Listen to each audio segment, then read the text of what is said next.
శాసనం ద్వారా నిర్మితమైన భారత రాజ్యాంగం పట్ల నిజమైన విశ్వాసం విధేయత చూపుతానని, భారతదేశ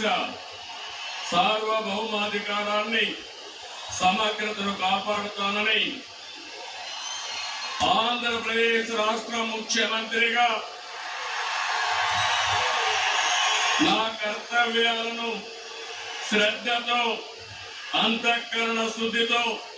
నిర్వహిస్తానని, భయం గాని పక్షపాతం గాని రాగద్వేషాలు గాని లేకుండా రాజ్యాంగాన్ని శాసనాలు అనుసరించి ప్రజలందరికీ న్యాయం చేకూరుస్తానని దైవ సాక్షిగా ప్రమాణం చేస్తున్నాను. నేను నారా చంద్రబాబు నాయుడు అనే నేను ఆంధ్రప్రదేశ్ రాష్ట్ర ముఖ్యమంత్రిగా నా పరిశీలనకు వచ్చిన లేదా నాకు తెలియవచ్చిన ఏ విషయాన్ని నా కర్తవ్యాలు సక్రమంగా నిర్వహించేందుకు అవసరమైన మేరకు తప్ప ప్రత్యక్షంగా గాని పరోక్షంగా గాని ఏ వ్యక్తికి